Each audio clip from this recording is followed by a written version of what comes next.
हाँ जी, ये भी हमारा टॉपिक है इन्वेंट्री।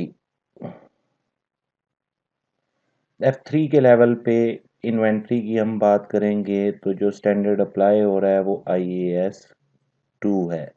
लेकिन पर्टिकुलरली स्टैंडर्ड की तरफ मूव करने से पहले हम जो कुछ जनरल इश्यूज हैं वो पहले डिस्कस करेंगे। जो सबसे इम्पोर्टेंट इशू ये है कि कोई भी एक ऐसा बिजनेस जो गुड्स परचेज करके आगे उनको सेल कर रहा है, तो अगर वो प्रोडक्ट्स जो हैं जो परचेज की जा रही हैं वो होमोजीनियस हैं।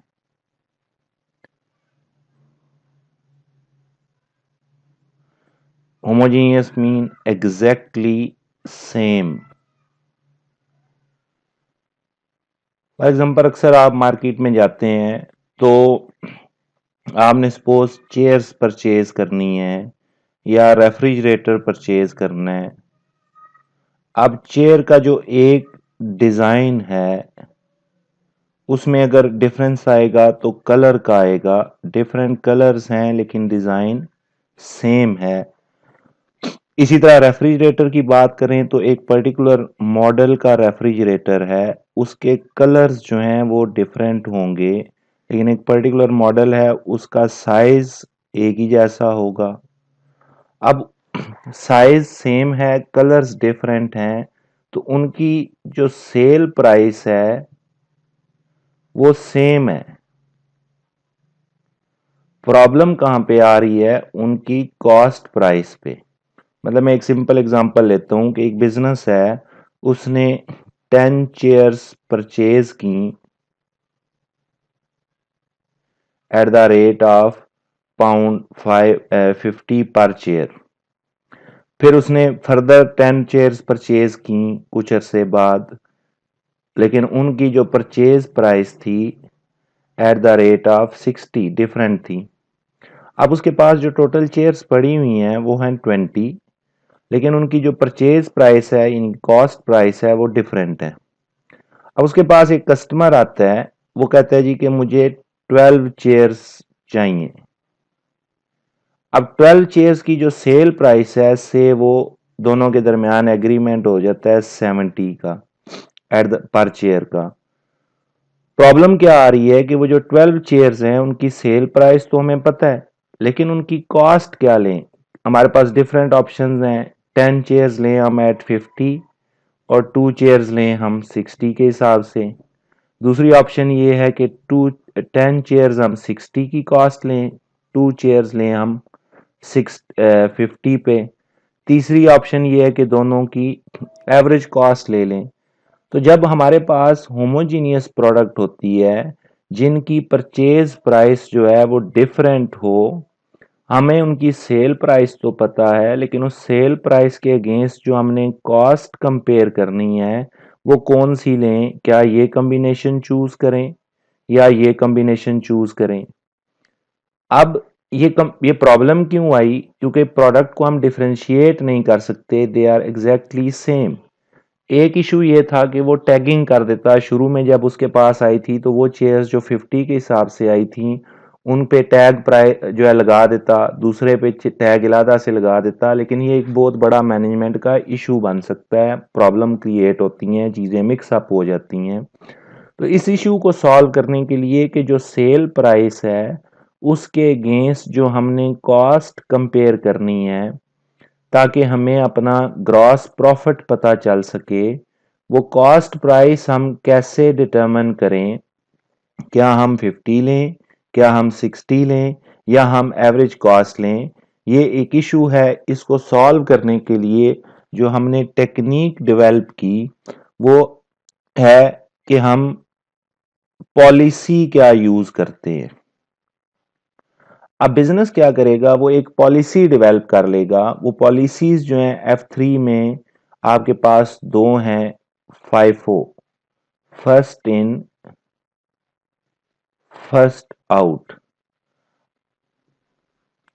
वो एज्यूम कर लेगा उसके पास 10 चेयर्स जो आई थी वो एट 50 आई थी, 10 चेयर्स जो आई थी वो एट 60 आई थी। पहले फर्स्ट इन कौन सी हुई? 10। जो 50 पे आई, बाद में कौन सी इन हुई 10 जो 60 पे आई। अब उसने 12 चेयर सेल की हैं एट द रेट ऑफ 70, 70 क्या है सेल प्राइस।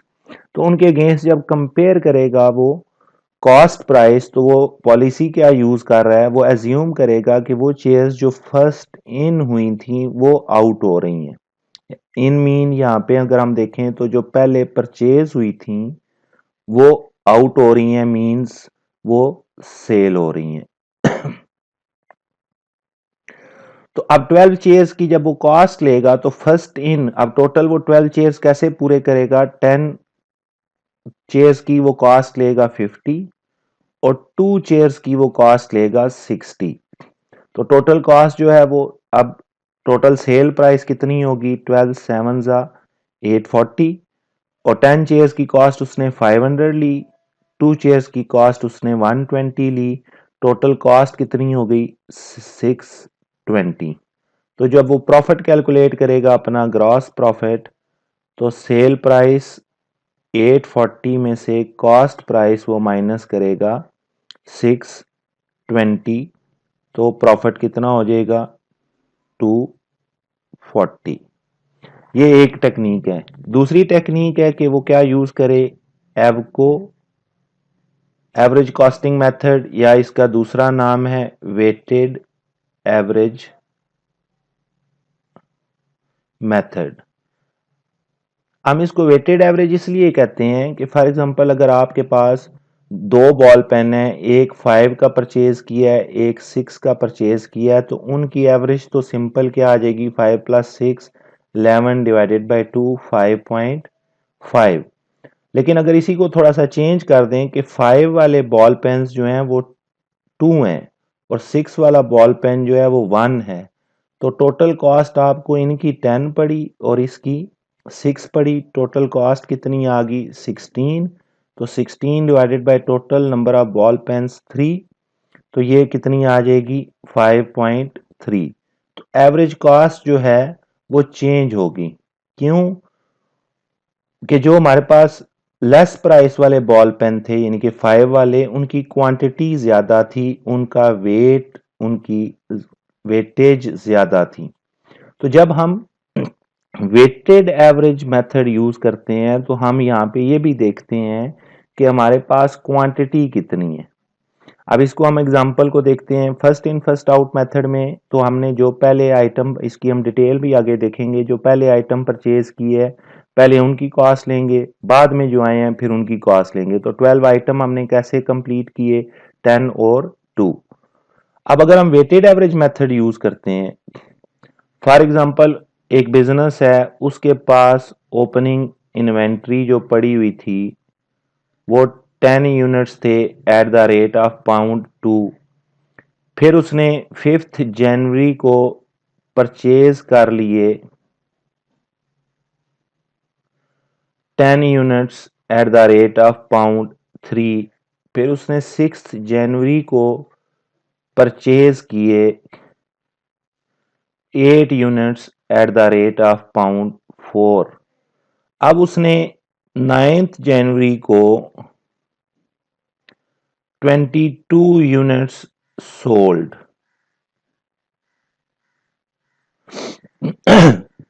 अब अगर हम फाइफो मेथड यूज कर रहे हैं, फर्स्ट इन फर्स्ट आउट, तो सबसे पहले हमारे पास यूनिट्स कौन से हैं, जो ओपनिंग इन्वेंट्री पड़ी हुई थी, हमने 22 यूनिट्स कंप्लीट करने हैं। सपोज ये सेल हुए एट द रेट ऑफ 7, तो फाइफो मेथड में सेल प्राइस कितनी आई 22 इंटू 7 154। अब जब हमने कॉस्ट कंपेयर करनी है तो first in 10 at the rate of 2, तो इनकी कॉस्ट आ गई 20। फिर 10 एट द रेट ऑफ 3, उनकी कॉस्ट आ गई 30। अब 22 में से 20 यूनिट्स हमने कंप्लीट कर लिए, तो 2 यूनिट्स हम लेंगे 8 वालों में से जो कि एट द रेट ऑफ 4, तो उनकी टोटल कॉस्ट होगी 8। इस तरह से टोटल कॉस्ट हमारे पास आ गई 58। तो जो ग्रॉस प्रॉफिट है उसका वो कितना आएगा 96। तो फाइफो में हमने यूनिट्स कैसे कंप्लीट किए कि जो 22 यूनिट सेल किए हैं तो हम देखेंगे सबसे पहले कौन से आए, 10 थे, 10 ले लिए, फिर 10 है, 10 ले लिए। स्टिल अभी 2 यूनिट्स हमें चाहिए हैं तो 2 यूनिट्स हमने 8 में से ले लिए। लेकिन अगर यहीं पे वो वेटेड एवरेज मेथड यूज करेगा तो सबसे पहला काम हम ये करेंगे कि हम वेटेड एवरेज कॉस्ट कैलकुलेट करेंगे। अब वेटेड एवरेज कॉस्ट कैसे कैलकुलेट होगी, हमारे पास 10 यूनिट्स जो थे वो 2 पे आए, उनकी टोटल कॉस्ट, फिर 10 यूनिट्स जो थे 3 के हिसाब से लिए, उनकी टोटल कॉस्ट, फिर 8 यूनिट्स जो हैं वो हमने 4 के हिसाब से परचेज किए, उनकी total cost, divided by total units 10 plus 10 plus 8 28। अब ये हमारे पास कितना आ जाएगा, 10 into 2 20 plus 10 into 3 30 plus 8 into 4 32 divided by 28। Total cost कितनी हो जाएगी, 82 डिवाइडेड बाय 28। अब 82 divided by 28, let me check what will be the answer. 82 divided by 28. So average cost will be 2.93, round of कर दिया मैंने उसको 2 डिजिट्स तक। अब ये हमारे पास एवरेज कॉस्ट आ गई। अब हमने कितने यूनिट सेल किए, 22, उनकी सेल प्राइस तो वही होगी इंटू 7 154, लेकिन जो कॉस्ट प्राइस लेनी है वो 22 की। अब हमने एवरेज कॉस्ट फाइंड कर ली 2.93, तो हमारे पास उनकी कॉस्ट प्राइस जो आएगी वो आएगी 64। 154 माइनस 64, तो हमारे पास जो ग्रॉस प्रॉफिट आएगा वो 90 आएगा। अब टोटल हमारे पास 28 यूनिट्स थे तो हमारे पास यूनिट्स बच कितने गए। अब फाइफो की अगर हम बात करेंगे तो हमारे पास 6 यूनिट्स बच गए थे एट द रेट ऑफ 4। लेकिन अगर हम एवको की बात करेंगे तो हमारे पास यूनिट्स तो उतने ही बचे 6, लेकिन अब वो एट द रेट ऑफ 2.93। तो अगर आपसे वो क्वेश्चन में पूछता है कि क्लोजिंग स्टॉक की या क्लोजिंग इन्वेंट्री की वैल्यू बताएं, तो अंडर फाइफो वो 6 यूनिट्स बचे थे इस 8 में से, और उनकी कॉस्ट जो थी वो 6 थी, तो 6 इंटू 4। और अगर एवको है तो जो 6 यूनिट्स बचे हैं वो एवरेज कॉस्ट की बेस पे 6 इंटू 2.93।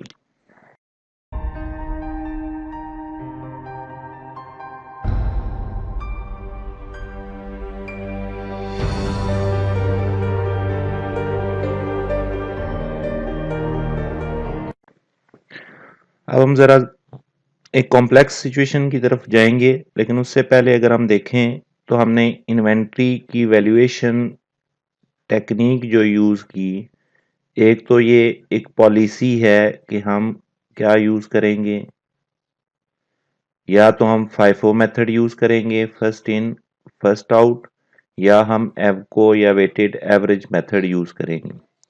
अब एवको जो है वो आगे दो सब पार्ट्स में डिवाइड होता है, एक्यूमुलेटिव या उसका दूसरा नाम है कॉन्टिन्यूस, और दूसरा वेटेड एवरेज मेथड है हमारे पास पीरियोडिक।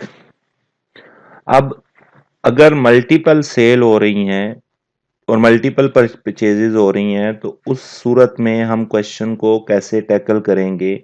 हम एक एग्जांपल ले लेते हैं कि 1 जनवरी को उसके पास ओपनिंग इन्वेंट्री जो थी वो 10 यूनिट्स थे एट द रेट ऑफ £2।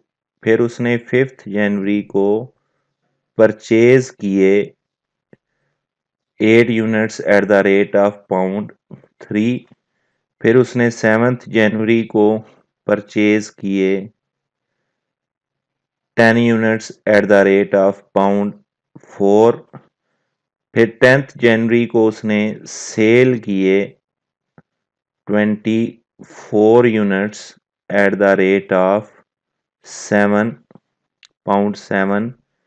फिर उसने 11 जनवरी को परचेज किए 10 units at the rate of £5। फिर उसने 15 जनवरी को परचेज किए 10 units at the rate of £6। फिर 19 को उसने सेल किए 15 units at the rate of £10। अब हमारे पास दो सेल आ गई। एक ये जो उसने 10 जनवरी को सेल किए और फिर जो सेल आई हमारे पास वो 19 जनवरी को उसने फिर यूनिट सेल किए। अब जब हम सेल प्राइस की बात करें उससे हमें कोई इशू नहीं है, जो सेल प्राइस है बस वही है 24 इंटू 7, तो ये हो जाएगा 168। और फिर जो उसने यूनिट सेल किए हैं वो 15 units at the rate of 10, तो 15 इंटू 10 पाउंड 150। तो सेल प्राइस हमने एक ही तरह दफा डिटरमिन कर ली £318। अब सेल प्राइस आ गई, हमने एक्चुअली इसके अगेंस्ट जो इसमें से लेस करनी है वो क्या है, कॉस्ट ऑफ सेल। अब अभी पहले हम मेथड डिस्कस करेंगे FIFO। अब हम FIFO की बात अगर हम करेंगे तो उसने जो पहले 24 यूनिट सेल किए हैं वो 24 यूनिट्स हम कैसे पूरे करेंगे, फर्स्ट इन फर्स्ट आउट। तो सबसे पहले जो फर्स्ट इन थे हमारे पास वो 10 यूनिट्स थे, वो हम ले लेंगे एट द रेट ऑफ 220। फिर अब अभी भी हमें 14 यूनिट्स और देखने हैं, तो 8 यूनिट्स जो है उसके बाद जो आए हैं 8 हम यूनिट्स ले लेंगे एट द रेट ऑफ 3, उनकी कॉस्ट आ जाएगी 24। और उसके बाद अब 10 और 8 18 हो गए, हमें टोटल कितने चाहिए 24। तो 6 यूनिट हम यहाँ से ले लेंगे 10 में से 6 units at the rate of 4, तो उनकी कॉस्ट हो जाएगी 24। तो टोटल कॉस्ट हमारे पास हो गई 68। ये 68 इन यूनिट्स की कॉस्ट है जो हमने 24 सेल की हैं। अब हमारे पास यूनिट्स 10 हमने ये ले लिए, 8 भी पूरे जो है वो ये ले लिए हमने, लेकिन 10 में से हमने 6 यूनिट्स लिए क्योंकि टोटल यूनिट्स हमने 24 जो है वो पूरे करने थे। तो 10 प्लस 8 18 हो चुके थे, 6 फर्दर हमने ऐड किए तो हमारे पास 24 यूनिट्स आए। अब इस 10 में से हमने 6 यूनिट्स लिए हैं, 4 यूनिट्स जो हैं वो एट द रेट ऑफ 4 हमारे पास पड़े हुए थे तो हमने नई परचेज की। अब सिनेरियो ये बन गया कि हमारे पास 4 units at the rate of £4, फिर हमने 10 परचेज किए, फिर 10 परचेज किए। अब हमने जब 15 पूरे करने हैं तो ऑलरेडी हमारे पास 4 पड़े हुए थे, तो 4 एट द रेट ऑफ 4 लेंगे तो इनकी कॉस्ट आ जाएगी 16। फिर हम हमारे पास 11 हमें मजीद चाहिए तो 10 हम ये वाले भी ले लेंगे 10 एट द रेट ऑफ 5, तो इनकी कॉस्ट आ जाएगी 15। अब 14 यूनिट्स आ गए, 15 पूरे करने हैं तो 1 यूनिट जो है वो आखिरी परचेज में से लेंगे एट द रेट ऑफ 6, उसकी कॉस्ट है तो 6 वो ले लिया। तो टोटल कॉस्ट हमारे पास कितनी आ गई 66 प्लस 6 पाउंड 72। अब इस 10 में से हमारे पास एक यूनिट हमने इधर लिया है कॉस्ट की कैलकुलेशन में, बाकी 9 यूनिट्स जो हैं वो एट द रेट ऑफ 6 हमारे पास स्टिल पड़े हुए हैं। अब अगर वो क्वेश्चन करता है कि क्लोजिंग इन्वेंट्री हमारे पास कितनी है, तो वो कितनी है 9 units at the rate of 6, उसकी वैल्यू बन जाएगी 54। अगर वो पूछता है कि टोटल कॉस्ट कितनी है, तो टोटल कॉस्ट हमने जो कैलकुलेट की है 68 प्लस 72, तो ये कितनी बन जाएगी 140। अब ये टोटल कॉस्ट ऑफ इशुएंस है। पहला सवाल वो आपसे क्या पूछ सकता है कि अंडर FIFO सेम डाटा दे के वो आपसे पूछे कि क्लोजिंग इन्वेंट्री कितनी है, तो वो कितनी है 54। वो आपसे पूछ सकता है कि टोटल कॉस्ट ऑफ सेल या कॉस्ट ऑफ इशुएंस, वो अगर आपसे पूछे तो दोनों की कॉस्ट 68 ये थी और 72 ये कॉस्ट हमने ऐड करके, तो टोटल कॉस्ट जो है वो कितनी आ गई 140। अगर वो आपसे क्वेश्चन में पूछता है कि ग्रॉस प्रॉफिट बताएं, तो सेल प्राइस 318 थी, उसमें से 140 क्या करेंगे आप कॉस्ट ऑफ सेल माइनस करेंगे, तो डिफरेंस क्या आ जाएगा आपके पास पाउंड 178 आपके पास आ जाएगा ग्रॉस प्रॉफिट। अब 3 सवाल हो गए। क्लोजिंग इन्वेंट्री की value, total cost which was 140, gross profit which is 178, और उसके अलावा वो एक पर्टिकुलर डेट की भी कॉस्ट ऑफ इशुएंस पूछ सकता है, यानी कि वो ये पूछ सकता है कि 10th जनवरी को जो हमने यूनिट सेल किए हैं उनकी कॉस्ट क्या है, तो वो 68 है। वो ये पूछ सकता है कि 19th जनवरी को जो हमने यूनिट सेल किए हैं उनकी कॉस्ट क्या है, तो वो 72 है। तो ये हमने क्वेश्चन जो है वो अंडर 5 जो है कैसे टैकल करना है। 4 चीजें वो पूछ सकता है, क्लोजिंग स्टॉक की value, total cost of issuance या cost of sale, gross profit, या एक पर्टिकुलर डेट की कॉस्ट ऑफ इशुएंस वो आपसे पूछ सकता है।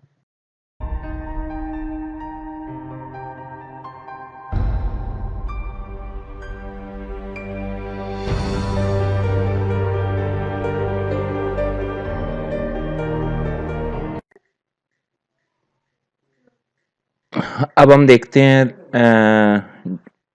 वेटेड एवरेज मेथड को, एवको को।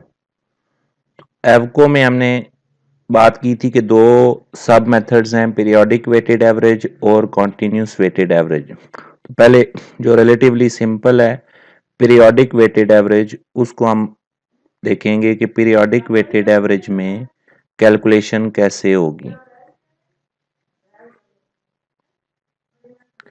अब अगर आपसे वो कहता है कि पीरियोडिक वेटेड एवरेज में वो 3 चीजें पूछ रहा होता है, ग्रॉस प्रॉफिट कैलकुलेट करें, कॉस्ट ऑफ इशुएंस कैलकुलेट करें या कॉस्ट ऑफ सेल कैलकुलेट करें, क्लोजिंग इन्वेंट्री की वैल्यू कैलकुलेट करें, और चौथी चीज जो है वो एक पर्टिकुलर डेट की कॉस्ट ऑफ इशुएंस पूछ सकता है। अब एक एग्जांपल हम लेते हैं। फॉर एग्जांपल अगेन 1 जनवरी को उसके पास 10 यूनिट्स थे एट द रेट ऑफ 12, ये ओपनिंग इन्वेंट्री थी। फिर उसने परचेज किए 5th जनवरी को 10 units at the rate of 15। फिर उसने सेल किए 8th जनवरी को 9 units at the rate of 20। फिर उसने परचेज किए 12th जनवरी को 10 units at the rate of 18। फिर उसने परचेज किए 15th जनवरी को 5 units at the rate of sorry ये 18 है, 5 units at the rate of 20। फिर उसने सेल किए 25th जनवरी को 20 units at the rate of 30। अब सबसे पहले बात हम करते हैं ग्रॉस प्रॉफिट की। तो ग्रॉस प्रॉफिट आपके पास कैसे आता है, sale price minus cost of sales. अब कॉस्ट ऑफ सेल प्राइस की जब बात करेंगे हम तो वो बिल्कुल सिंपल है। सेल प्राइस, हमने जो यूनिट सेल किए हैं, एक हमने सेल किया है 8 जनवरी को 9 units at the rate of 20, तो 9 इंटू 20 180।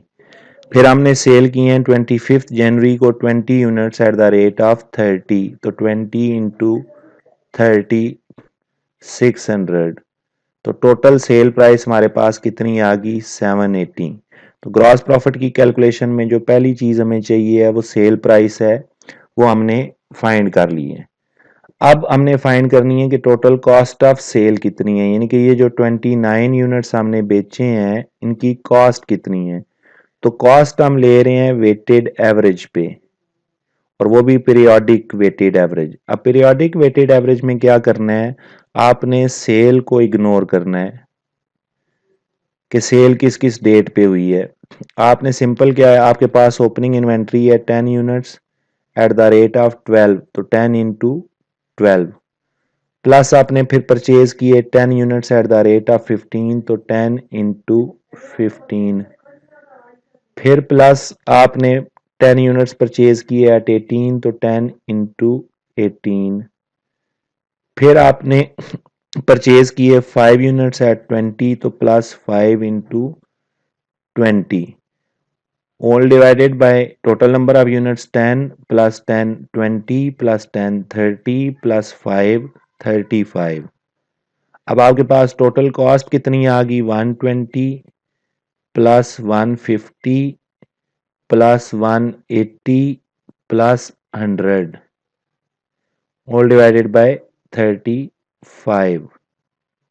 अब 120 10 into 12 10 into 15 10 into 18 5 into 20, ये आपके पास टोटल कॉस्ट कितनी आ गई 270 370 470 एंड 550 डिवाइडेड बाय 35। तो आपके पास एवरेज कॉस्ट कितनी आ जाएगी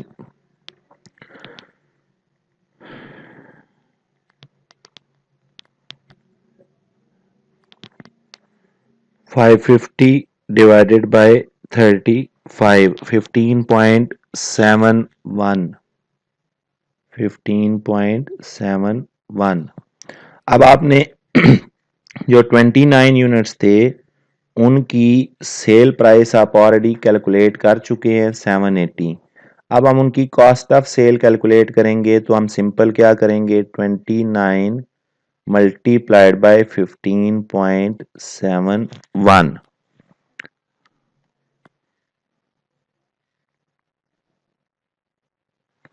तो टोटल कॉस्ट आ जाएगी 455.71। तो अब सेल प्राइस जो थी वो थी 780,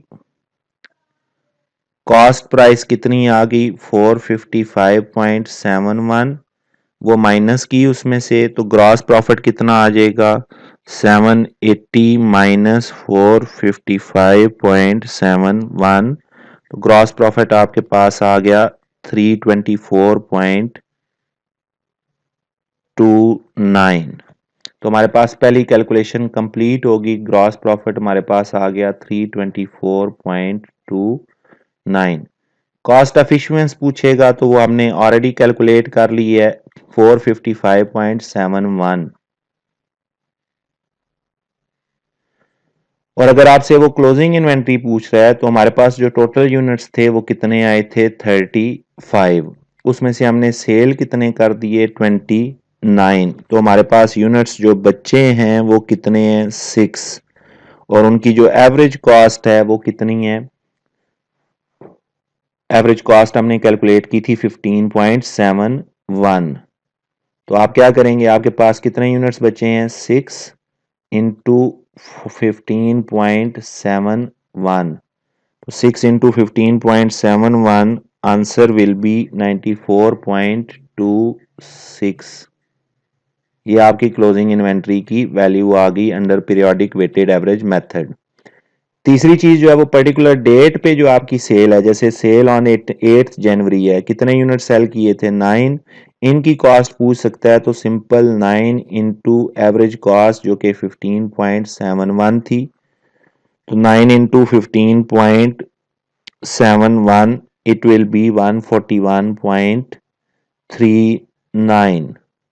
और अगर वो पूछता है कि 25 जनवरी को जो सेल किए थे वो कितने थे 20 यूनिट्स, तो 20 की कॉस्ट कितनी आ गई 20 इंटू 15.71।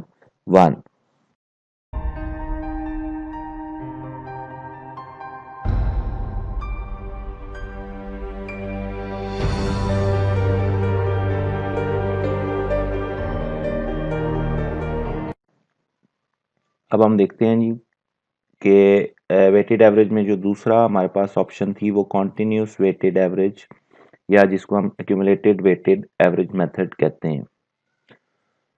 पीरियोडिक वेटेड एवरेज में हमने ये किया था कि जो सेल थी हमने उसको इग्नोर किया था और एक ओवरऑल हमने एवरेज कॉस्ट कैलकुलेट कर ली थी। लेकिन हम जब कॉन्टिन्यूस वेटेड एवरेज की बात करते हैं तो हमें एवरेज कॉस्ट कॉन्टिन्यूसली कैलकुलेट करनी पड़ती है, यानी कि हर सेल के टाइम पे हमें दोबारा से एक एवरेज कॉस्ट कैलकुलेट करनी पड़ेगी। फॉर एग्जांपल इस पर्टिकुलर एग्जांपल में अगर हम देखें तो एक सेल जो हमने की है वो है 15 जनवरी को। अब 15 जनवरी से पहले अगर हम देखें तो हमारे पास ओपनिंग इन्वेंट्री थी 10 units at the rate of 2 per unit.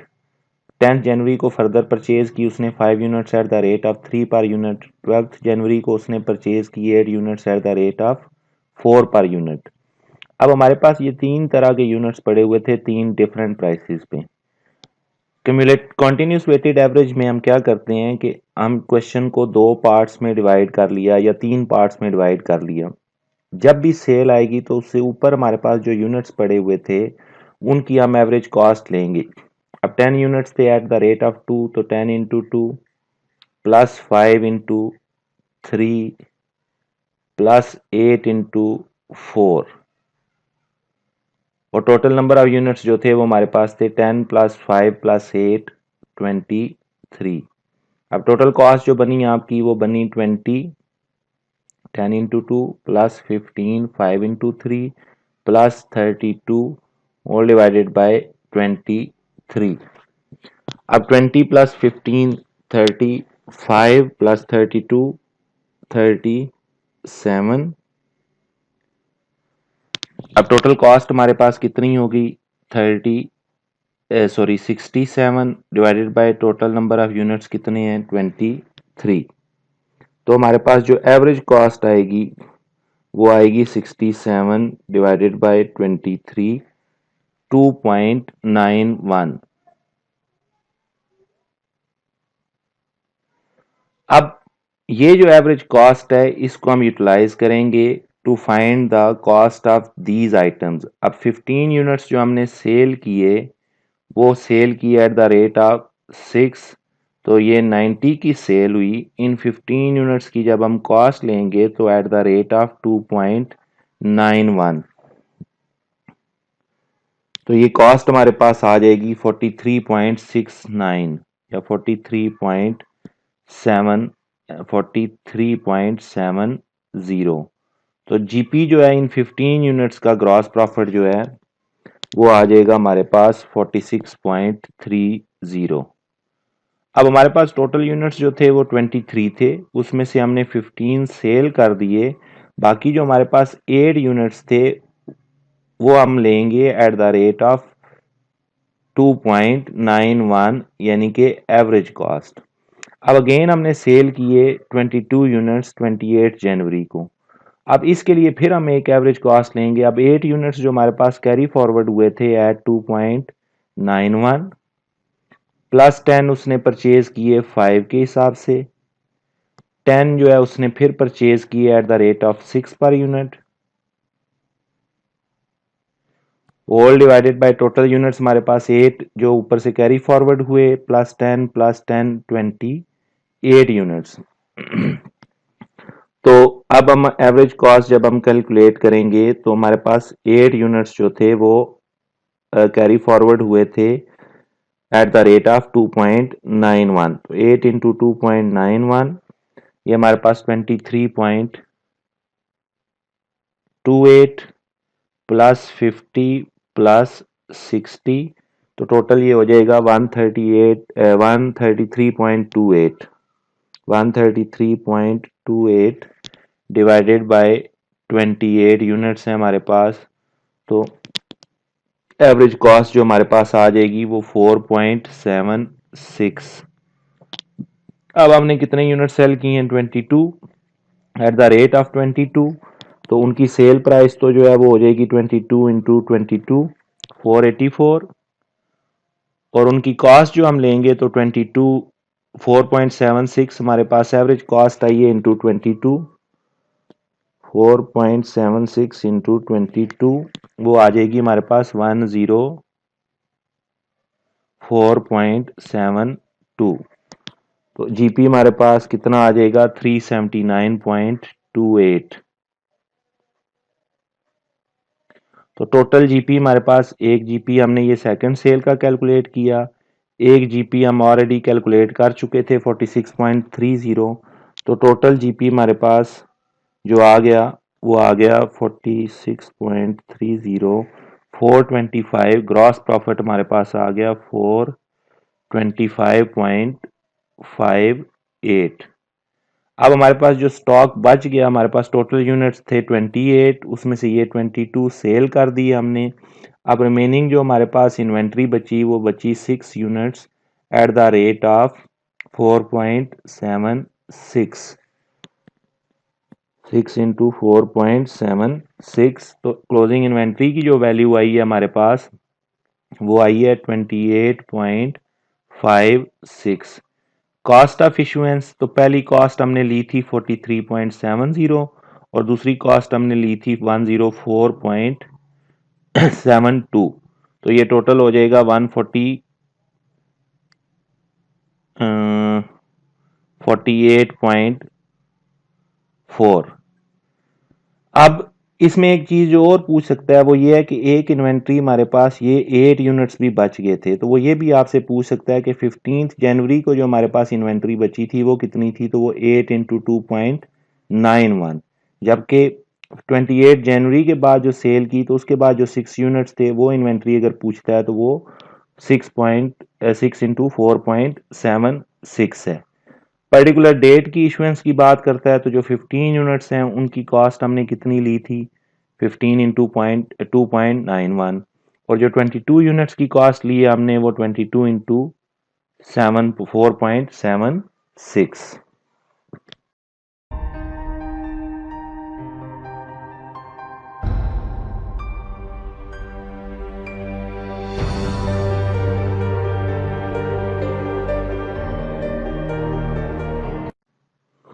हमने इन्वेंट्री वैल्यूएशन में जो वैल्यूएशन टेक्निक्स हैं वो दो यूज की, FIFO, first in first out and weighted average. अब हम एक और जो सिनेरियो है उसको डिस्कस करते हैं, जो वो पेपर में पूछता है कि प्राइस का जो इम्पैक्ट है वो इन्वेंट्री की वैल्यूएशन पे क्या पड़ता है। उसमें से सबसे पहले तो ये चीज समझनी है कि अगर हम कॉस्ट ऑफ सेल कैलकुलेट करें, कॉस्ट ऑफ सेल आती है opening inventory plus purchases minus closing inventory. अब जो हमारे पास क्लोजिंग इन्वेंट्री है अगर उसकी वैल्यू ज्यादा हो, फॉर एग्जांपल हम फाइफो मेथड यूज करते हैं और हम फाइफो मेथड से चेंज करते हैं अपना वैल्यूएशन टेक्निक, वेटेड एवरेज पे चले जाते हैं, से हम ये कहते हैं कि फाइफो में जो हमारे पास इन्वेंट्री थी वो आई थी 10,000 और वेटेड एवरेज अगर हम यूज करें उसी सेम क्वेश्चन पे तो हमारे पास क्लोजिंग इन्वेंट्री की जो वैल्यू आती है वो 12,000 है। नंबर ऑफ यूनिट्स तो सेम रहते हैं लेकिन वैल्यू डिफरेंट आएगी। अंडर फाइफो हमने सपोज कर लिया कि वो 10,000 आई है और अंडर फाइफो जो है वो आ रही है 12,000। तो अब अगर हम यहाँ पे क्लोजिंग इन्वेंट्री पहले माइनस कर रहे थे 10,000 तो जो हमारे पास कॉस्ट ऑफ सेल की फिगर आई थी, अब हम अगर 12,000 माइनस करेंगे यहाँ से तो कॉस्ट ऑफ सेल की फिगर जो है वो डिक्रीज कर जाएगी, क्योंकि जो फिगर हम सब्ट्रैक्ट कर रहे हैं वो इंक्रीज कर रही है। क्यों इंक्रीज करेगी वो हम बाद में डिस्कस करेंगे, लेकिन फिलहाल हमने एज्यूम किया कि पहले हमने इन्वेंट्री कैलकुलेट की अंडर फाइफो मेथड, तो क्लोजिंग इन्वेंट्री की वैल्यू आई 10,000। जब हमने वेटेड एवरेज मेथड यूज किया तो हमारे पास क्लोजिंग इन्वेंट्री की वैल्यू आई 12,000। तो फाइफो में क्लोजिंग इन्वेंट्री कम थी, फाइफो में ज्यादा थी, तो higher the negative figure lower will be answer. तो हम यहां से कंक्लूड कर सकते हैं चीज कि क्लोजिंग इन्वेंट्री अगर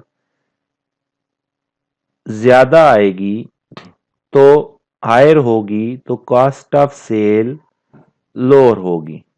It means that there is inverse relationship between closing inventory and cost of sale. Higher the closing inventory, lower will be cost of sale, and cost of sale अगर lower होगी तो gross profit will be higher. So there are three things: closing inventory, cost of sale and gross profit. तो closing inventory has inverse relationship with cost of sale but it has direct relationship with profit. Higher the closing inventory higher will be profit. अब हमने ये देखना है कि अगर prices जो हैं वो चेंज हो रही हैं, यानी कि या तो वो इंक्रीज कर रही हैं ओवर द टाइम या वो डिक्रीज कर रही हैं, तो उसका जो इम्पैक्ट है वो इन्वेंट्री की वैल्यूएशन पे क्या पड़ेगा। पहले हम केस लेंगे एक ऐसी इकोनॉमी का जहां पे प्राइसेस इंक्रीज कर रही हैं। अब एक सिंपल सी हम एग्जांपल लेते हैं कि हमारे पास 10 यूनिट्स थे एट द रेट ऑफ 12, फिर हमने 10 यूनिट्स परचेज किए एट द रेट ऑफ 14। तो इसका मतलब क्या है कि प्राइसेस इंक्रीज कर रही हैं। और फिर हमने 5 यूनिट्स परचेज किए एट द रेट ऑफ 16। अब अगर हमने 20 यूनिट्स सेल कर दी हैं तो हमारे पास जो इन्वेंट्री बचेगी वो कौन सी है, ये 10 भी गए ये 10 भी गए, हमारे पास जो इन्वेंट्री बचेगी वो 5 यूनिट्स बचेंगे at the rate of 16।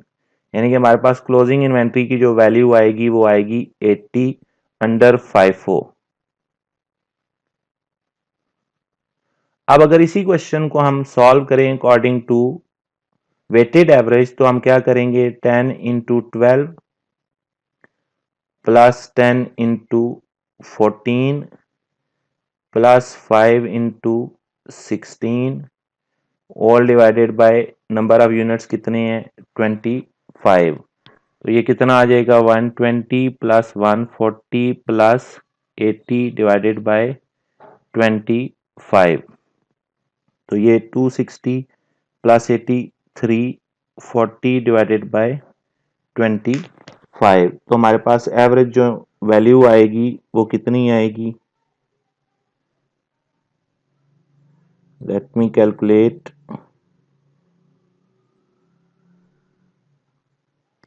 340 divided by 25 13.6।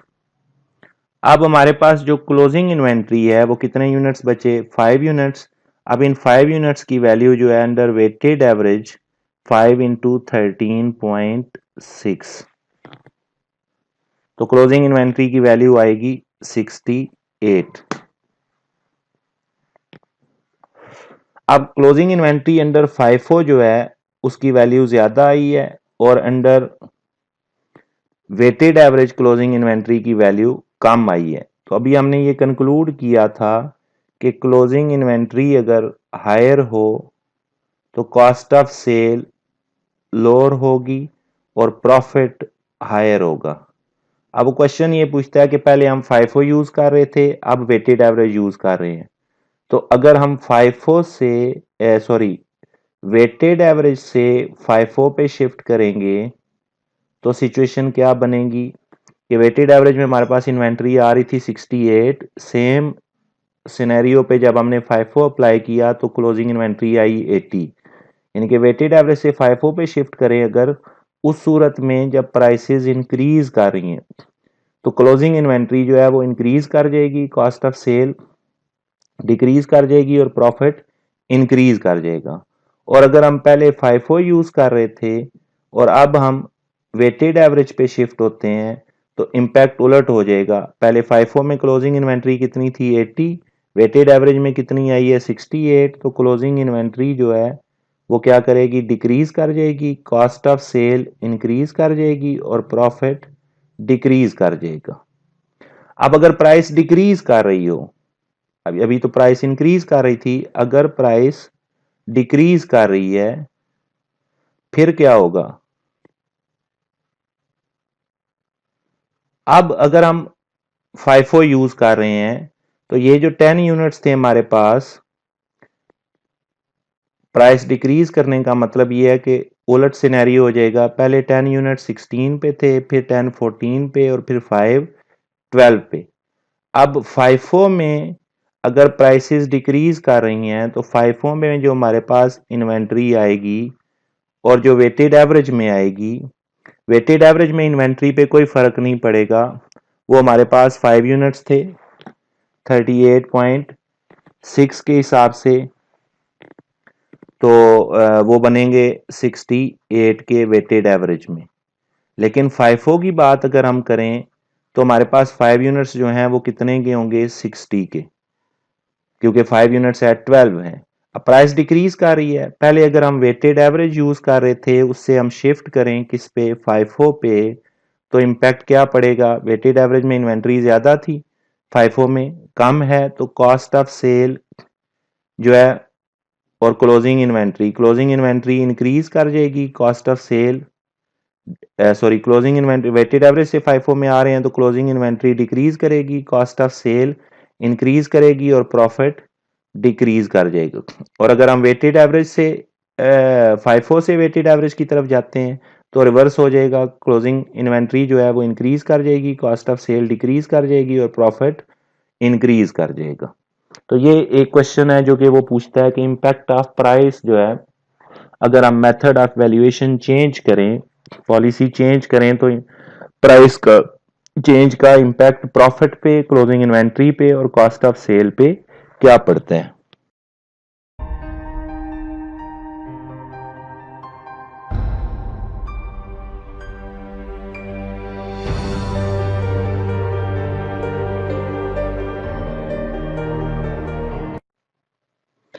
Value added tax, actually taxes जो हैं वो दो तरह के हैं, direct taxes and indirect taxes. Government जो है वो टैक्स जब कलेक्ट करती है तो या तो वो इनकम पे टैक्स कलेक्ट करती है, तो direct taxes are those taxes which are charged on income, while indirect taxes are charged on expenditures. For example, एक पर्सन है, उसकी सैलरी है पाउंड 1000 पर मंथ, तो ये उसकी इनकम है, उस पे एक specific rate whatever is the rate से 30%, तो he has to pay pound 300 as a income tax.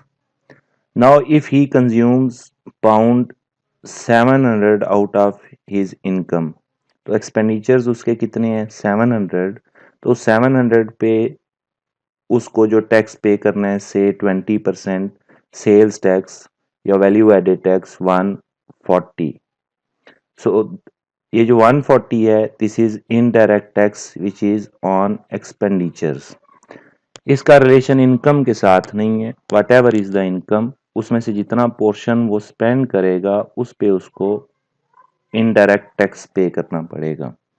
Value added tax जो है वो एक टाइप है इनडायरेक्ट टैक्स की, जो कि एंड कंज्यूमर पे करता है। अब प्रोडक्ट जो है वो फैक्ट्री में प्रोड्यूस हुई, होलसेलर्स हैं, वहां से आगे रिटेलर्स हैं एंड देन कंज्यूमर्स हैं, तो जो एंड कंज्यूमर है उसको एक्चुअली, क्योंकि एक्सपेंडिचर एक्चुअली प्रोडक्ट जो कंज्यूम कर रहा है वो फाइनल कंज्यूमर है, तो वैल्यू एडेड टैक्स उसे पे करना है। लेकिन इसका जो मैकेनिज्म है कलेक्शन का वो थोड़ा सा डिफरेंट है। फॉर एग्जांपल, हम बात करते हैं कि एक फैक्ट्री है, वो एक प्रोडक्ट प्रोड्यूस करती है, वो आगे होलसेलर्स को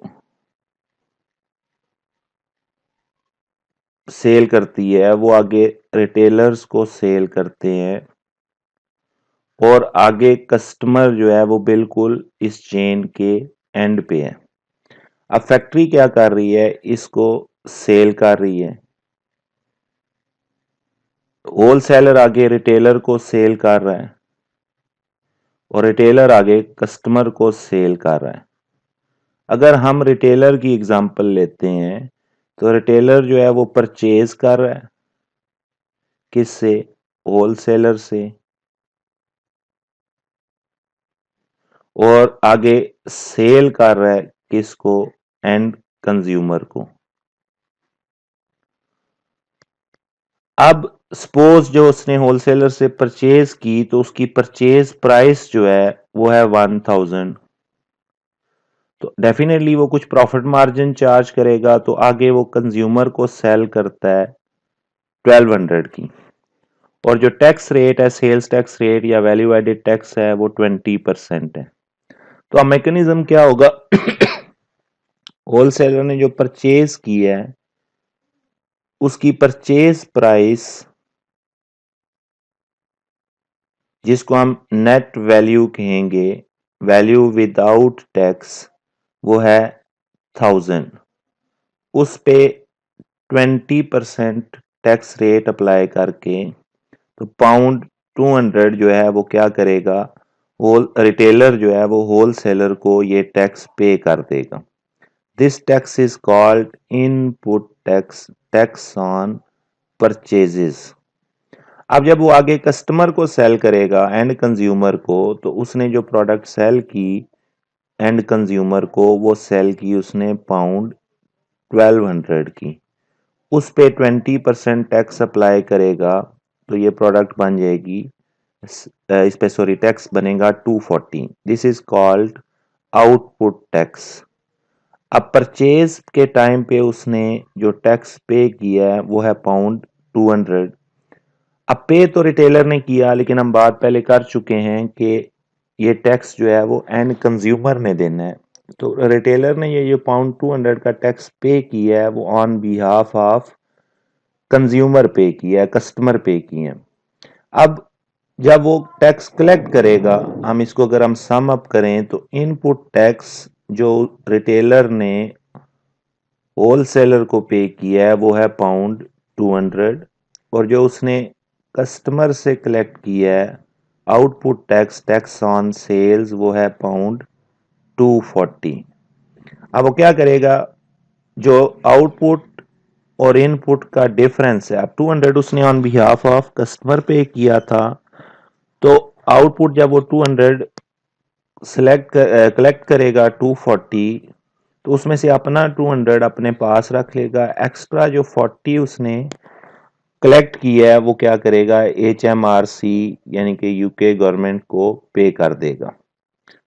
अब गवर्नमेंट जो है वो टैक्स कलेक्ट कर रही है, लेकिन वो टैक्स कलेक्ट कैसे होगा? कुछ टैक्स फैक्ट्री कलेक्ट करेगी, कुछ टैक्स होलसेलर कलेक्ट करेगा, कुछ टैक्स रिटेलर कलेक्ट करेगा। अब फैक्ट्री जो टैक्स कलेक्ट करेगी, तो फैक्ट्री से पीछे कोई सप्लायर नहीं है, फैक्ट्री जितना होलसेलर से कलेक्ट करेगी वो सारे का सारा गवर्नमेंट को पे कर देगी।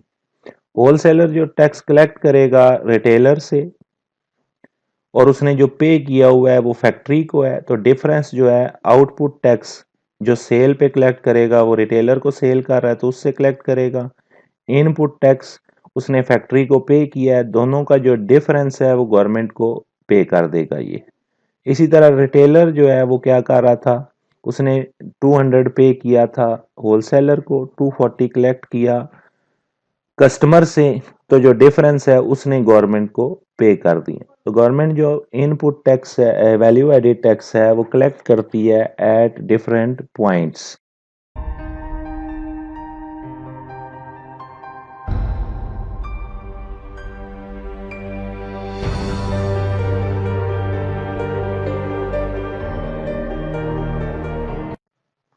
एक सिंपल एग्जांपल से हम स्टार्ट करते हैं।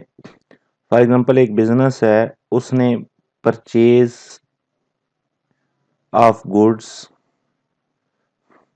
Pound 200, sale of goods pound 300। यहाँ पे ये चीज़ याद रखनी है कि ये अभी जो हम वैल्यूज़ ले रहे हैं, ये दोनों वैल्यूज़ जो हैं वो नेट वैल्यूज़ हैं। Net value means the value without sales tax. अगर टैक्स रेट जो है वो है 20%, तो हम ये देखना चाहते हैं कि वो गवर्नमेंट को कितना टैक्स पे करेगा।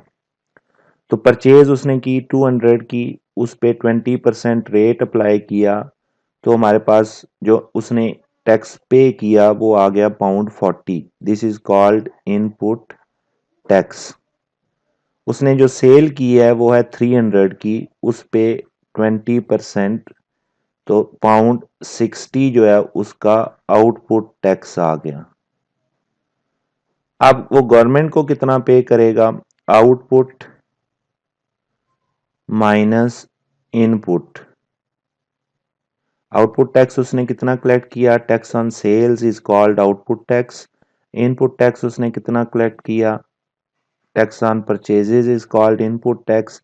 तो एक्स्ट्रा जो उसने कलेक्ट किया आउटपुट वो गवर्नमेंट को पे कर देगा, £20। इसमें अब रिवर्स केस ये हो सकता है कि किसी एक पर्टिकुलर मंथ में उसकी जो परचेजेज हैं वो ज़्यादा हैं, सेल्स कम हैं।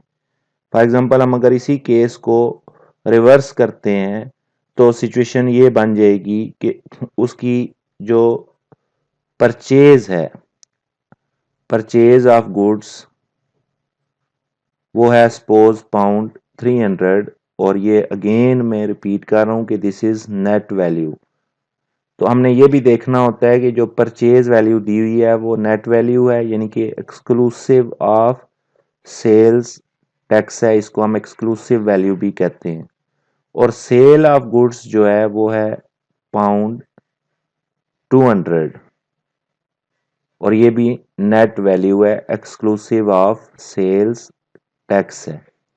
तो अब क्या होगा, £300 परचेज पे जो उसका इनपुट टैक्स है वो 20% रेट अप्लाई किया, तो £60 उसका क्या आ गया, इनपुट। और £200 जो उसकी सेल्स है उस पे रेट अप्लाई किया 20%, तो £40 जो है उसका आउटपुट टैक्स आ गया। अब पिछली एग्जांपल में आउटपुट टैक्स ज्यादा था, इनपुट टैक्स कम था। इस केस में इनपुट ज्यादा है, आउटपुट कम है। तो अब £40 माइनस £60, जो £20 है वो गवर्नमेंट को पे नहीं करेगा, बट वो क्या करेगा, बिजनेस विल क्लेम रिफंड।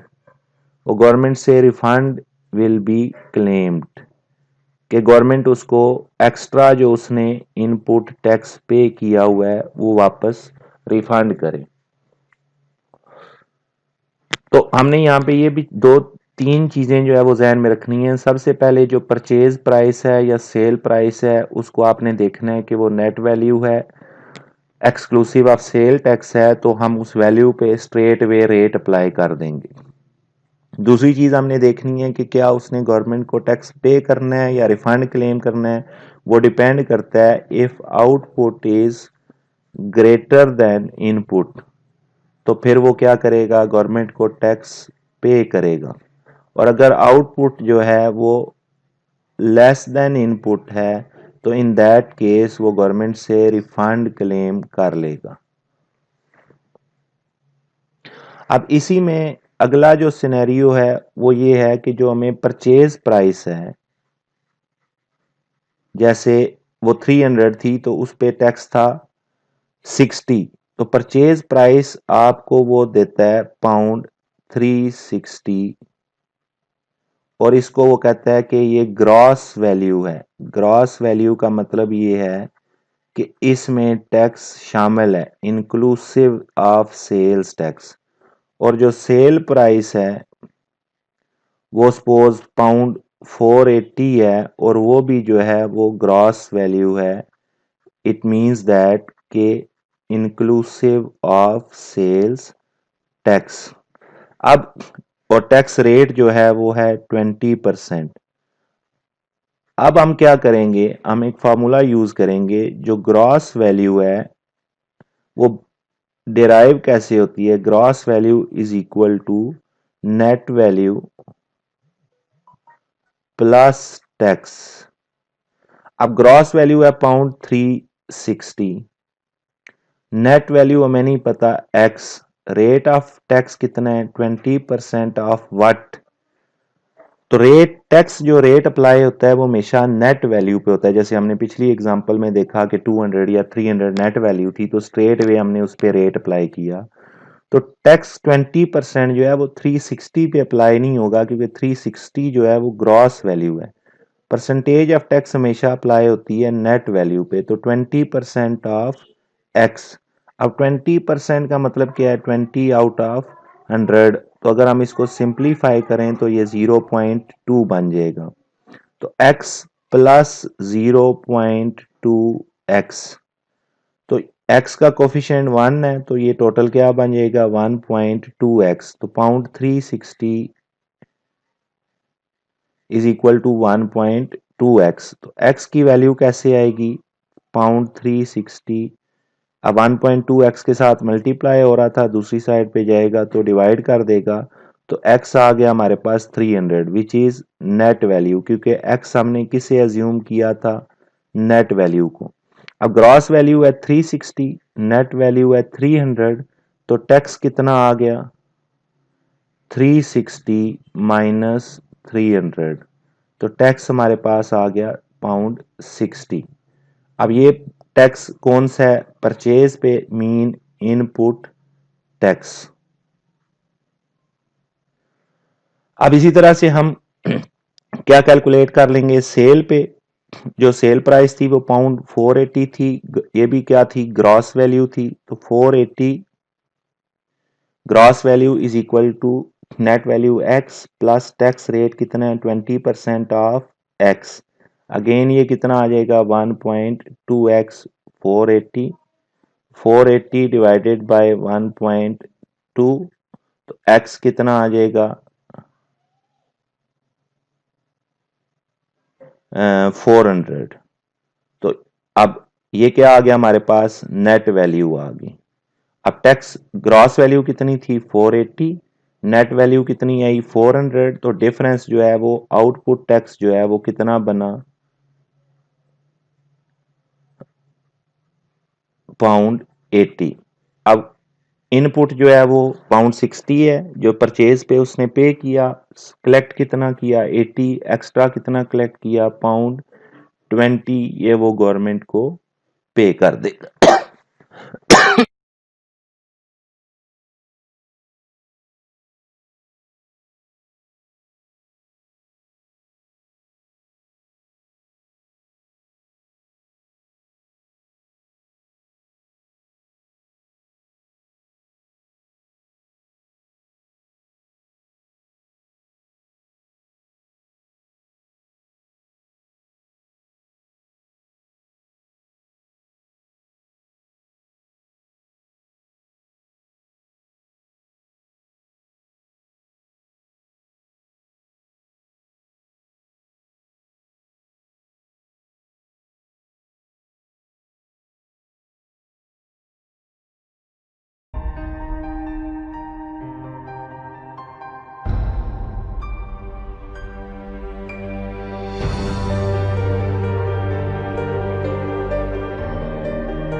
ये एक और एग्जांपल कंसीडर करते हैं, purchase of goods pound 900 net value, और सेल ऑफ गुड्स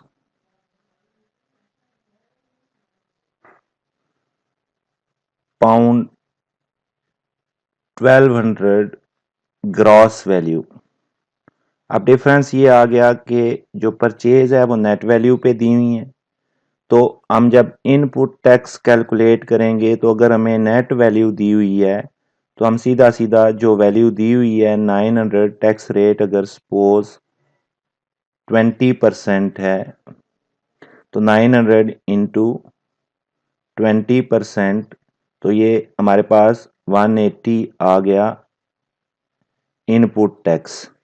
अब आउटपुट टैक्स हम अगर हम कैलकुलेट करें तो आउटपुट टैक्स में हमें सेल पे जो टैक्स कैलकुलेट करना है, तो हमें जो सेल की वैल्यू दी हुई है वो ग्रॉस वैल्यू दी हुई है, तो अगेन हम इक्वेशन यूज करेंगे, gross value is equal to net value plus tax.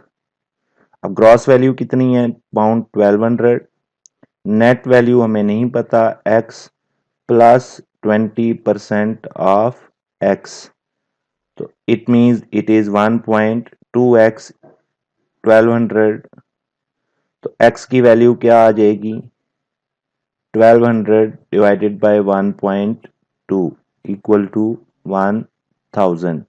अब आउटपुट टैक्स जो है वो कितना होगा, ग्रॉस वैल्यू कितनी थी 1200, नेट वैल्यू जो हमने कैलकुलेट की है 1000, विद टैक्स वैल्यू है 1200, विदाउट टैक्स वैल्यू है 1000, तो it means difference of 200 is tax.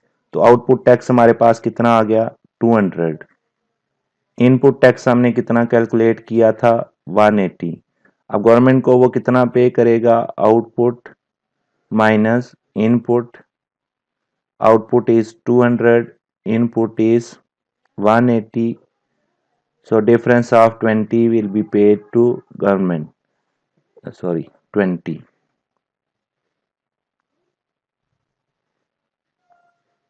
pound 20।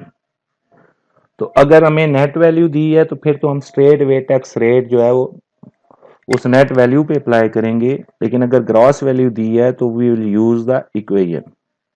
अब इसमें भी एक सिंपलेस्ट आपके पास जो प्रोसीजर है वो ये है कि सपोज हम डिफरेंट टैक्स रेट्स को देख लेते हैं।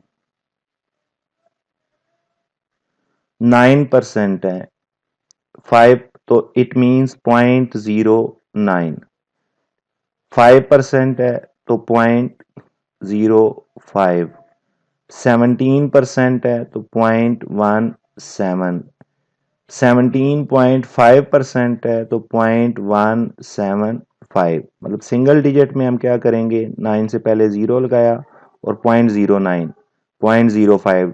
डबल डिजिट है तो सिंपल पॉइंट को आपने क्या करना है, बिल्कुल स्टार्ट में लगा देना है। ये पॉइंट है तो पॉइंट को आप क्या करें, स्टार्ट पे मूव कर दें, तो ये कितना बन गया 0.175।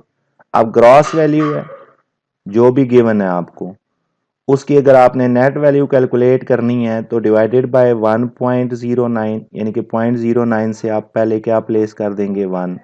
अगर 5% है तो ग्रॉस वैल्यू डिवाइडेड बाय 0.05 था तो 1.05, 17 है तो ग्रॉस वैल्यू डिवाइडेड बाय 0.17 से पहले 1 प्लेस कर देंगे 1.17, तो ये हमारे पास क्या आता जाएगा, नेट वैल्यू आती जाएगी।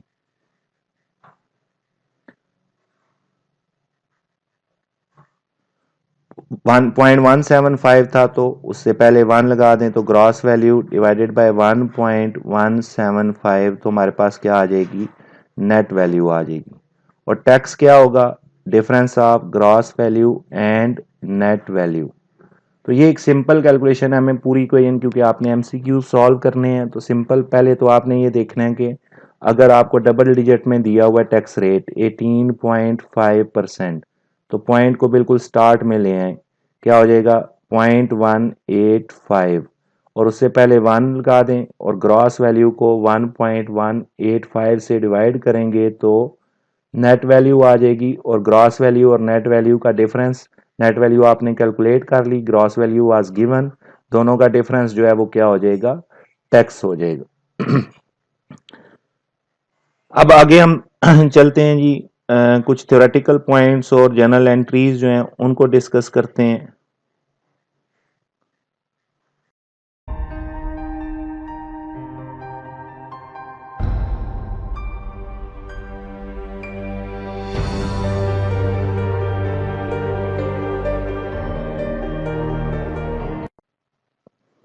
अब ओवरऑल हम एक ओवरव्यू लेते हैं वैल्यू एडेड टैक्स का। कोई भी बंदा जो कि वैल्यू एडेड टैक्स पर्पस के लिए रजिस्टर होगा गवर्नमेंट के पास, तो उसको एक रजिस्ट्रेशन नंबर अलॉट किया जाएगा जो यूनिक होगा और वो इंडिकेट करता है कि business is registered for sales tax purpose. ये जो रजिस्ट्रेशन नंबर है ये लाजमी है कि वो प्रिंटेड होना चाहिए ऑन सेल्स इनवॉइसेस। उसके अलावा एक और जो चीज़ है वो है टैक्स पॉइंट। एक्चुअल मेन चीज़ जो टैक्स पॉइंट, यहाँ पे तो सिर्फ आपने थ्योरेटिकली ही उसको याद रखना है कि जनवरी के अंदर उसने सेल्स की, परचेज की, तो जो सेल पे आउटपुट टैक्स कलेक्ट किया और इनपुट टैक्स पे किया, उसका डिफरेंस जो है वो क्या करना है, उसने गवर्नमेंट को पे करना है। और अगर इनपुट टैक्स ज़्यादा था तो वो गवर्नमेंट से रिफंड क्लेम करेगा। टैक्स पॉइंट बेसिकली ये मेंशन करता है कि जो सेल है वो किस मंथ में रिकॉर्ड होगी और परचेज जो है वो किस मंथ में। सम टाइम ऐसा होता है कि हम अकाउंटिंग पर्पस के लिए सेल्स जो है वो रिकॉर्ड कर रहे हैं जनवरी में, लेकिन फॉर टैक्स पर्पस वो सेल्स जो हैं वो दिसंबर में कंसीडर होंगी, तो उनका जो इनपुट टैक्स है वो दिसंबर में ही कैलकुलेट होगा। उसके अलावा जो रेट ऑफ सेल्स टैक्स है वो भी मेंशन होना चाहिए इनवॉइस के ऊपर। तो ये तो कुछ थ्योरेटिकल पॉइंट्स थे जो कि आपने जहन में रखने हैं। अब जब हम इनपुट टैक्स और आउटपुट टैक्स रिकॉर्ड कर रहे होते हैं तो सबसे पहले वो क्या करेगा, परचेज ऑफ गुड्स, तो वो परचेजेस को डेबिट करेगा विद नेट वैल्यू। ये बात याद रखनी है। अगर वो एक रजिस्टर्ड पर्सन है, यानी कि वो टैक्स पर्पस के लिए रजिस्टर्ड है और वो परचेज कर रहा है रजिस्टर्ड पर्सन से। अब ये इंपॉर्टेंट बात है कि एक पर्सन जो है वो रजिस्टर्ड है या वो नॉन रजिस्टर्ड है, उसकी बेस पे ये सारी कैलकुलेशन होगी।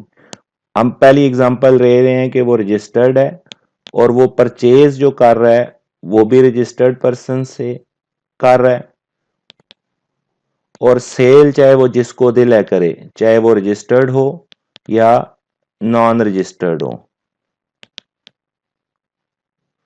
इससे गर्ज नहीं है। यहाँ पे जो हम पॉइंट रेज कर रहे हैं वो ये है कि जो बंदा परचेज कर रहा है या सेल कर रहा है, जो बिजनेस इट सेल्फ है वो एक रजिस्टर्ड बिजनेस है, और सिनेरियो ये है कि वो परचेज किससे कर रहा है, रजिस्टर्ड से। आगे सेल जिसको दिल है करे उससे फर्क नहीं पड़ेगा। तो उसने जब परचेज की एक रजिस्टर्ड पर्सन ने, तो उसने उस पर इनपुट टैक्स पे किया, तो परचेज को वो डेबिट करेगा नेट वैल्यू से, सेल्स टैक्स को डेबिट करेगा एज एन एसेट। ये भी बात याद रखनी है कि सेल्स टैक्स जो है वो ना तो हमारा एक्सपेंस है ना हमारी इनकम है। इस पे थ्योरी का एमसीक्यू आता है। Sales tax when debited it is debited as an asset, और पेएबल को वो क्रेडिट करेगा ग्रॉस वैल्यू से। अब अगर उसमें से कुछ वो परचेजेस जो है वो रिटर्न कर देता है, परचेज रिटर्न कहें उसको या रिटर्न आउटवर्ड्स कहें, तो वो क्या करेगा, पेएबल्स को डेबिट करेगा किस वैल्यू से, ग्रॉस वैल्यू से। ये वैल्यूज याद रखना जरूरी है। रिटर्न आउटवर्ड को क्रेडिट करेगा जितनी उनकी नेट वैल्यू है, और सेल्स टैक्स को क्रेडिट कर देगा। अब सिंपलेस्ट वे ये है कि अगर परचेजेस डेबिट हैं तो सेल्स टैक्स भी डेबिट, रिटर्न आउटवर्ड्स अगर क्रेडिट हैं तो सेल्स टैक्स भी क्रेडिट। उसके बाद वो क्या करेगा, सेल करेगा तो सेल्स के टाइम पे वो सेल्स को क्रेडिट करेगा नेट वैल्यू से, सेल्स टैक्स को क्रेडिट करेगा, और रिसीवेबल को डेबिट करेगा वो ग्रॉस वैल्यू से। और सेल्स रिटर्न के टाइम पे रिसीवेबल को क्रेडिट करेगा ग्रॉस वैल्यू से, सेल्स टैक्स को डेबिट करेगा जितना उन पे सेल्स टैक्स बनता है, और सेल्स रिटर्न को डेबिट करेगा वो नेट वैल्यू से।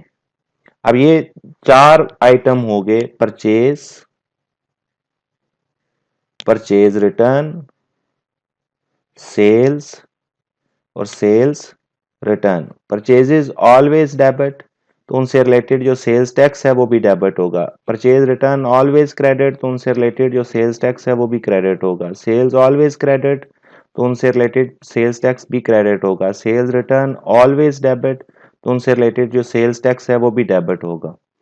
अब eight the end of the month अगर उसका आउटपुट टैक्स ज्यादा है, इनपुट टैक्स कम है, तो वो टैक्स पे करेगा गवर्नमेंट को, और अगर उसका आउटपुट टैक्स कम है, इनपुट टैक्स ज्यादा है, तो वो गवर्नमेंट से रिफंड क्लेम करेगा।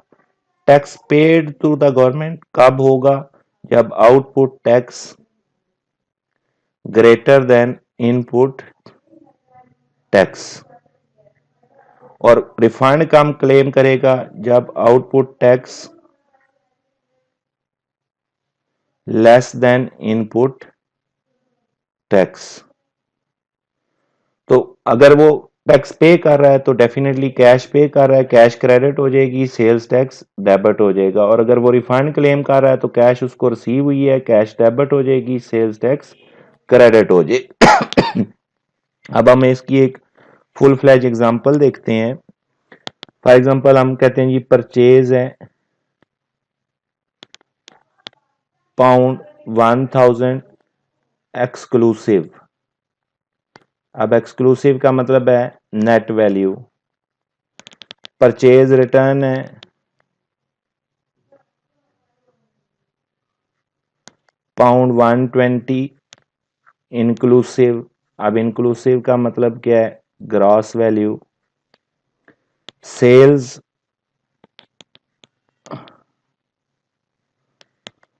1800 inclusive. Inclusive mean gross value. और सेल्स रिटर्न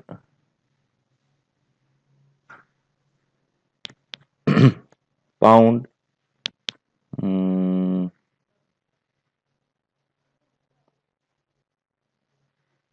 96 इंक्लूसिव। अब स्टेप वाइज हम क्या करते हैं?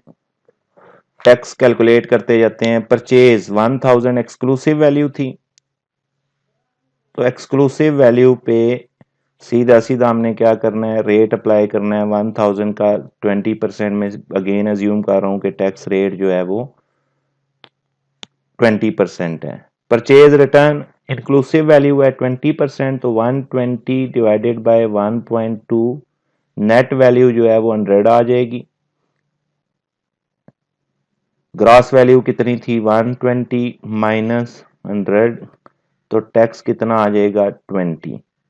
ये किस पे आ गया? परचेज रिटर्न पे। सेल्स अगेन इंक्लूसिव है 1800, तो प्रोसीजर मैंने बताया था आपको, डिवाइडेड बाय 1.2, तो इस पे जो टैक्स आ जाएगा वो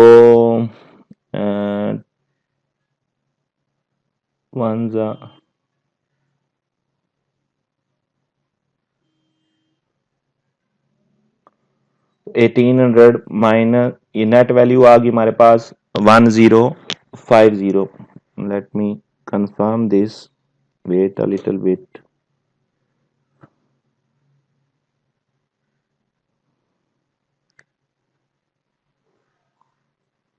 सॉरी 1500, इट इज नॉट 1050। तो नेट वैल्यू आ जाएगी हमारे पास 1500। ग्रॉस वैल्यू 1800 थी माइनस 1500, तो इस पे टैक्स कितना हो गया? 300। नाउ सेल्स रिटर्न वो अगेन 96 है, उनकी ग्रॉस वैल्यू 96 है, 1.2 से डिवाइड करेंगे तो नेट वैल्यू आ जाएगी 80। तो gross value minus net value, difference जो है वो 16 का टैक्स आ गया। अब हमारे पास परचेज पे टैक्स आया 200, उसमें से जो परचेज रिटर्न की उसने वो की 20 की, तो 20 का चूंकि गुड्स रिटर्न कर दी, तो नेट जो इनपुट टैक्स आया हमारे पास वो कितना आया? 180। सेल्स उसने की, उन पे जो टैक्स था वो 300 था, लेकिन उसमें से सेल रिटर्न हो गई 16 की, वो माइनस कर दिया, तो नेट आउटपुट टैक्स जो हमारे पास आ गया वो आ गया 284। अब आउटपुट टैक्स जो है वो हमारे पास 284। अब डिफरेंस जो है वो 284 आउटपुट है, इनपुट कितने हैं? 180, तो डिफरेंस जो है वो 104 वो गवर्नमेंट को पे कर देगा, क्योंकि आउटपुट टैक्स ज्यादा है।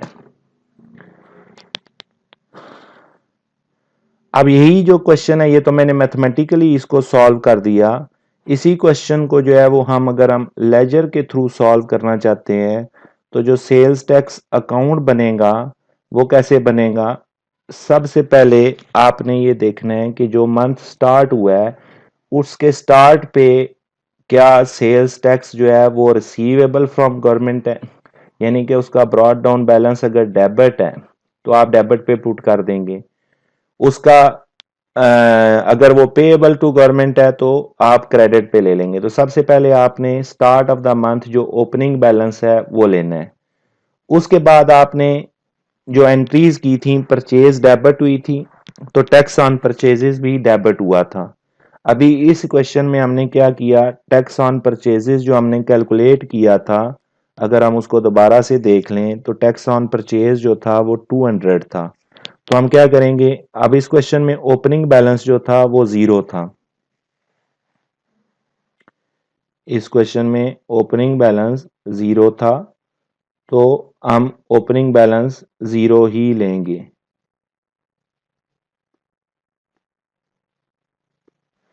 तो ओपनिंग बैलेंस हमने 0 ले लिया, ना डेबिट बैलेंस है ना क्रेडिट बैलेंस है। अब परचेज पे जो टैक्स हमने पे किया था तो वो टैक्स ऑन परचेजेस जो था वो 200 था। अब कुछ तो वो हमने डेबिट साइड पे टैक्स ऑन परचेजेस जो है वो डाल देंगे। उसके बाद जो हमने सेल्स पे टैक्स कलेक्ट किया था, वो अगर आप उसको देखेंगे, रिमाइंड करेंगे, तो सेल्स पे जो टैक्स था वो 300 था। तो टैक्स ऑन सेल्स जो है वो हमने क्रेडिट साइड पे डाल दिया। रिटर्न आउटवर्ड पे जो टैक्स था, रिटर्न आउटवर्ड पे टैक्स, परचेज रिटर्न पे टैक्स 20 था और सेल्स रिटर्न पे टैक्स 16 था। ये दोनों वैल्यूज भी जो है वो हम अप्रोप्रिएट साइड पे डालेंगे, तो उससे हम बैलेंसिंग फिगर जो है वो यहीं से फाइंड कर लेंगे। परचेज रिटर्न पे जो टैक्स था, तो टैक्स ऑन परचेज रिटर्न वो 20 था और टैक्स ऑन सेल्स रिटर्न जो था वो 18 था। अब इस साइड का टोटल जो है वो कितना आ गया, 320, और इस साइड का टोटल जो है वो कितना आ गया, 218। Late me confirm, purchase return पे, सॉरी, सेल्स रिटर्न पे 16 है, नॉट 18। सेल्स रिटर्न पे जो टैक्स था वो 16 था।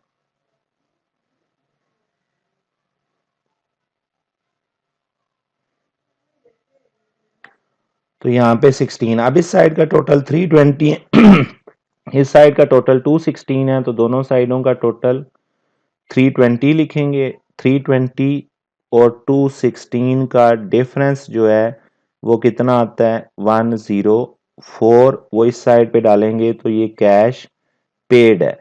अब अगर डेबिट साइड पे ये फिगर आ रही है तो ये कैश पेड है, अगर क्रेडिट साइड पे आती तो ये रिफंड क्लेम कर रहे होते हैं। तो ये हम इस लेजर के थ्रू भी जो है वो कैलकुलेशन कर सकते हैं, और सम टाइम यही होगा कि वो लेजर दे देगा आपको और वो मिसिंग फिगर आपसे पूछ लेगा। तो इस लेजर के ओवरऑल जो आइटम्स हैं उनको डिस्कस कर लेते हैं वन बाय वन। सबसे पहले आपके पास ओपनिंग बैलेंस आ गया, आपने देखना है वो डेबिट है या क्रेडिट है।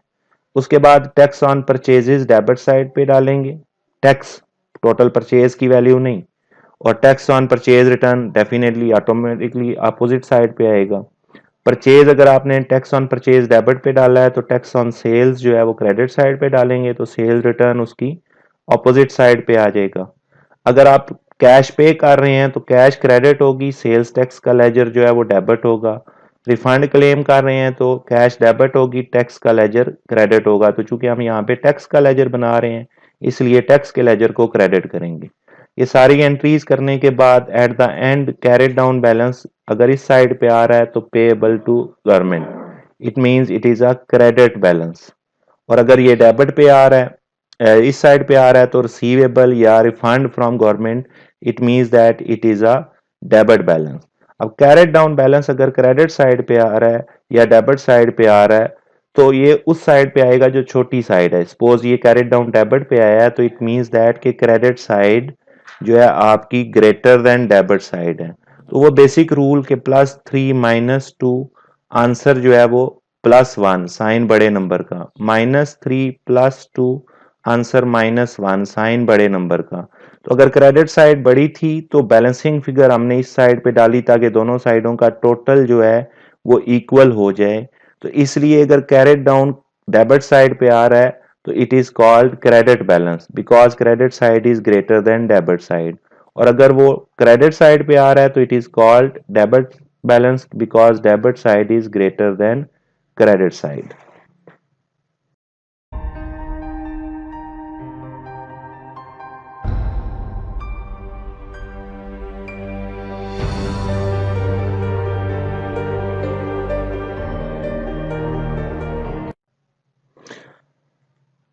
अब इस एग्जांपल को फर्दर आगे प्रोसीड करते हैं।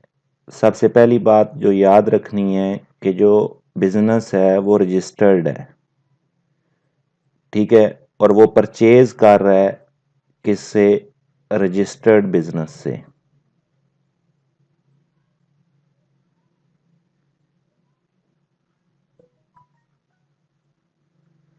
सेल चाहे वो जिसको दिल है करे, उससे कोई इफेक्ट नहीं पड़ेगा। अब परचेज उसने की 1200 इंक्लूसिव,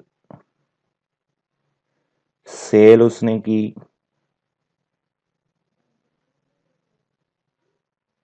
1500 एक्सक्लूसिव यानी कि नेट वैल्यू, सेल्स रिटर्न है पाउंड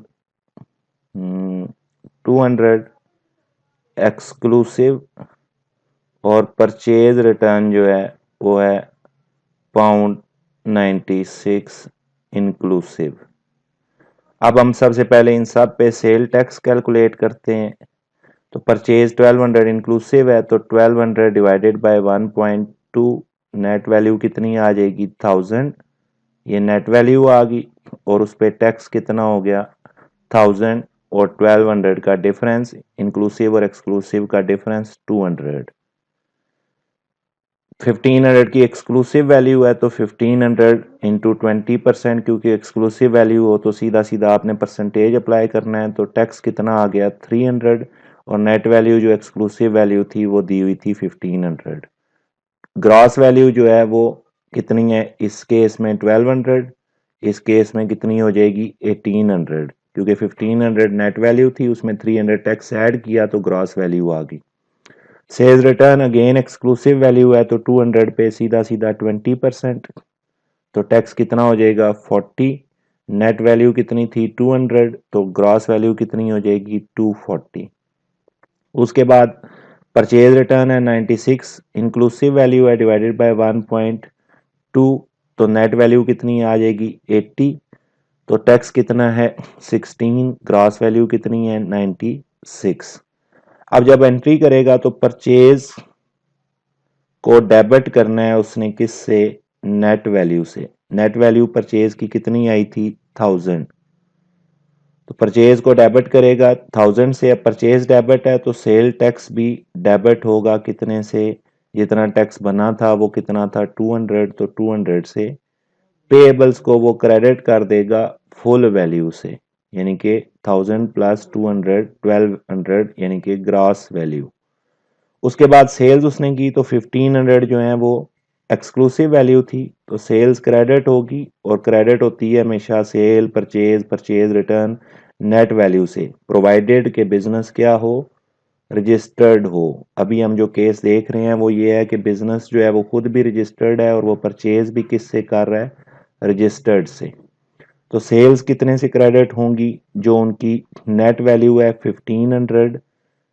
सेल्स टैक्स कितने से क्रेडिट होगा? जो हमने कैलकुलेट किया था 300, तो रिसीवेबल डेबिट हो जाएंगे टोटल कितने से? 1800 से। उसके बाद आ गई सेल रिटर्न, उसकी भी एक्सक्लूसिव वैल्यू थी नेट वैल्यू, तो सेल रिटर्न डेबिट होगी 200 से। उस पे टैक्स कितना बना था? 40, तो सेल्स टैक्स डेबिट होगा कितने से? 40 से, और रिसीवेबल क्रेडिट हो जाएंगे 240 से। उसके बाद परचेज रिटर्न है, तो परचेज रिटर्न क्रेडिट होगी, लेकिन किस वैल्यू से होगी? नेट वैल्यू से, जबकि 96 क्या थी? ग्रॉस वैल्यू थी। नेट वैल्यू हमने कितनी कैलकुलेट की? 80। परचेज रिटर्न क्रेडिट हुई तो सेल टैक्स भी क्या होगा? क्रेडिट हो जाएगा कितने से? 16 से। तो पेएबल जो है वो डेबिट हो जाएंगे ग्रॉस वैल्यू से, जो कि गिवन थी 96। अब अगर हम इसका टैक्स अकाउंट बनाएं तो टैक्स अकाउंट जो है वो कितना बने, किस तरह से बनेगा? सबसे पहले टैक्स जो है वो डेबिट हुआ परचेज की वजह से, तो 200 डेबिट हो जाएगा। फिर वो टैक्स जो है वो क्रेडिट हुआ सेल्स के टाइम पे 300 से, तो टैक्स को हम क्रेडिट कर देंगे 300 से। फिर सेल रिटर्न के टाइम पे टैक्स डेबिट हुआ 40 से, तो उसको डेबिट कर देंगे 40 से। फिर क्रेडिट हुआ वो 16 से, तो टैक्स को क्रेडिट कर देंगे 16 से। अब सपोज वो कहता है कि एट एंड जो है, एंड ऑफ मंथ जो है वो पाउंड 180 डेबिट बैलेंस है, पाउंड 180 डेबिट बैलेंस है, और वो आपसे क्वेश्चन करता है कि कैश पेड या रिफंड कैलकुलेट करें। तो हम क्या करेंगे, पाउंड 180 डेबिट बैलेंस है, तो क्लोजिंग डेबिट बैलेंस तो कैरेट डाउन किस साइड पे आएगा, क्रेडिट साइड पे, क्योंकि डेबिट साइड बड़ी है, तो इसका मतलब ये है कि बैलेंस किस साइड पे आएगा, क्रेडिट साइड पे। अब इस साइड का टोटल कितना हो जाएगा, 34500 एंड सॉरी 496, जबकि इस साइड का टोटल है 240। यहाँ पे भी हम कितना लिखेंगे, 496। तो इस साइड पे क्या आता है, कैश पेड। तो कैश पे कितनी हुई, 496 माइनस 240, तो 296 और 256। तो ये हमारे पास कैश पेड की फिगर आ गई। मतलब उसने क्वेश्चन में क्या किया, क्लोजिंग बैलेंस दे दिया डेबिट। अब क्लोजिंग बैलेंस अगर डेबिट है तो कैरेट डाउन क्रेडिट साइड पे लिखेंगे, दोनों साइडों का टोटल किया, बड़ी साइड का टोटल यहाँ पे लिखा 496, इधर भी 496 इधर भी, जबकि इस साइड का एक्चुअल टोटल कितना था 240, तो डिफरेंस 256 हमने डाला जो कि कैश पेड है, क्योंकि टैक्स कैश पे हुई है तो कैश क्रेडिट हुई है, जबकि अब भी हम कौन सा लेजर बना रहे हैं, टैक्स का, तो इसका मतलब है ये डेबिट हुआ है।